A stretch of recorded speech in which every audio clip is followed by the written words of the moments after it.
3월 24일 살아계신 하나님의 말씀 에베소 2장 1절부터 7절 말씀을 가지고 마음을 고치고 계획을 세우라는 제 말씀드립니다. 사람은 누구나 좀 더 나은 삶을 꿈꾸면서 계획을 세우지요. 그런가 하면 또 작고 사소한 것들부터 거대한 사업에 이르기까지 전략적 계획을 세워가지고 성공적 결과를 얻기 위해서 매진하게 되기도 하죠. 그렇지만 그 계획이 성공적 열매를 맺기 위해서는 먼저 우리의 마음이 바뀌어야 합니다. 예전 마음 가지고는 안 된다는 거지요.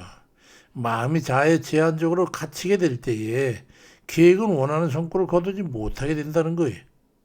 하나님의 계획과 원대한 뜻이 막히기 때문입니다. 그 마음을 고쳐 믿음 안에서 새롭게 돼야 하나님께서 이끄시는 삶을 살아가게 되는 거예요.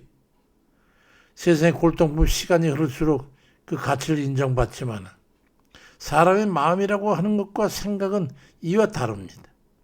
고요의 물이 썩듯이 어제의 습관과 예전의 가치관에 머물러 있는 사람은 하나님의 새로운 역사를 담아낼 수가 없는 거예요.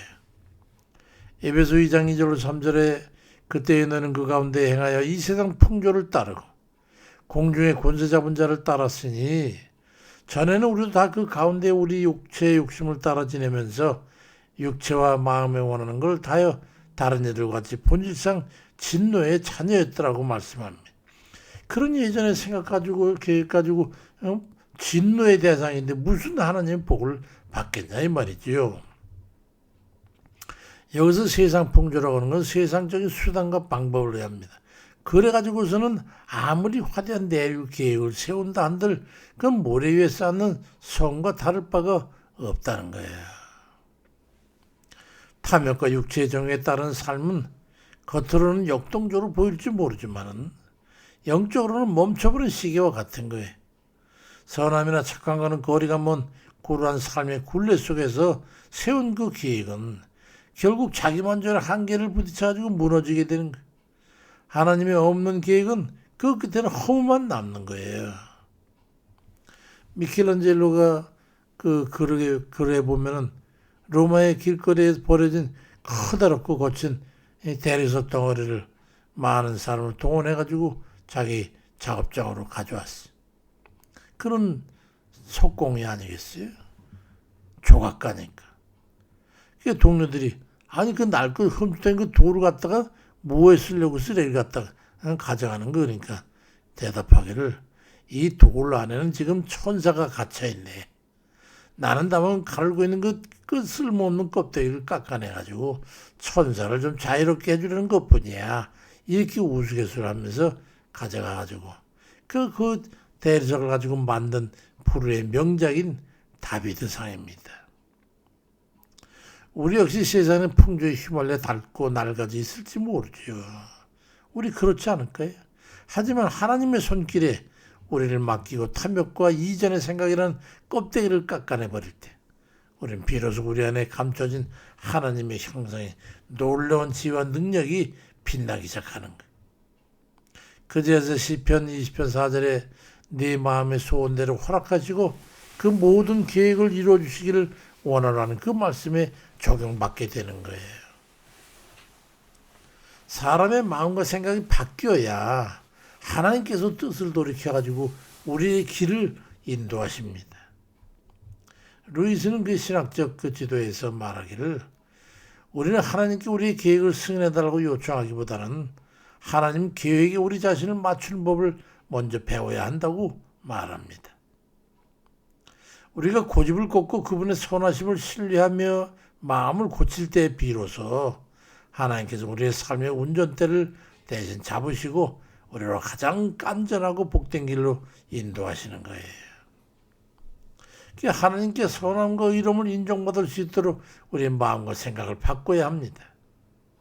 우리는 흔히 내 생각의 옳음을 증명하려고 애를 쓰지만 오히려 내가 옳은 것이 아니라 하나님의 의로우심을 인정해야 합니다. 그럴 때 잠언 16장 9절에 사람이 마음으로 자기 일을 계획할지라도 그 걸음을 인도하시는 여호와시니라는 그 말씀에 적용이 돼가지고 하나님의 능력을 힘입어서 형통한 결과를 얻게 됩니다.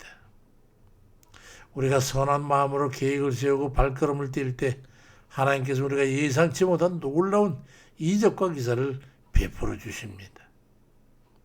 위대한 설교했던 찰스 스폰저는 하나님은 우리에게 필요한 것을 주시기 위해서 때로는 우리의 원하는 것을 막아버린다고 말씀합니다.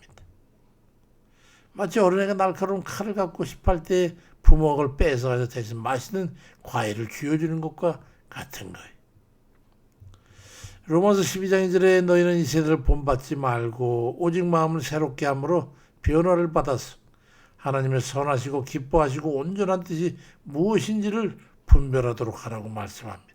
거기에 맞아야 잘 되는 거예요. 세상 수단과 방법을 가르치지 말라고 가르치지만 하나님께서는 거룩한 순종의 종이 되라고 말씀합니다. 하나님 뜻의 마음과 생각을 우리가 맞추게 되면 새로운 삶을 살아갈 능력을 힘입게 되는 거예요. 우리가 하나님의 주파수의 마음을 맞추면 우리 인생의 노이즈는 사라지고 그분의 명료한 음성이 들리기 시작하면서 우리의 발걸음을 명쾌하게 인도해 주시는 거예요.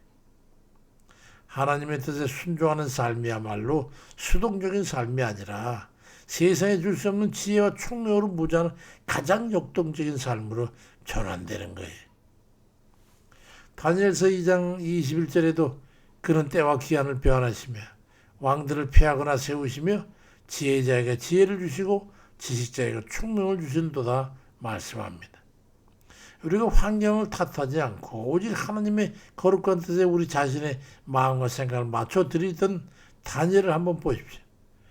그는 포로라는 절망적인 환경 속에서도 세계 제국 네 왕을 섬기게 되는 위대한 총리가 되지 않습니까? 블레이즈 파스칼은 그의 팡세에서 말하기를 모든 사람의 마음속에는 오직 하나님만이 채울 수 있는 하나님의 공백이 있다고 말씀합니다.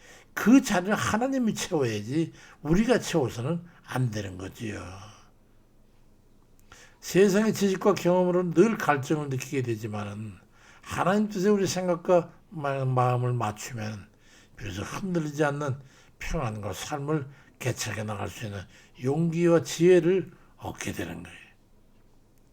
언젠가 우리는 결단해야 됩니다. 우리를 꺾어 버릴 거냐, 계속 우리가 살아있을 거냐, 이 결단해야 돼. 세상의 지식과 경험과 정욕에 잡혀있는 우리 마음을 고쳐가지고 하나님의 능력이라고 하는 은혜의 깊은 바다로 나아갈 거냐, 제자리에 있을 거냐. 나의 얕은 생각으로 내일을 근심하기보다는 나의 모든 길을 미리 아시고 예비하시는 하나님의 완전하신 계획에 우리 자신을 온전히 맡기시길 바랍니다. 그게 결단의 기회예요. 마음을 고치고 하나님 뜻에 합당한 새로운 계획을 세우고 나갈 때 하나님께서 우리의 발걸음을 친히 인도하시고 상상하지도 못했던 놀라운 성취를 보게 할 거예요. 오직 하나님께 순응함으로 형통의 복을 누리는 새로운 그런 날들을 맞이하시기를 주의 이름으로 간절히 축원드립니다. 아멘입니다.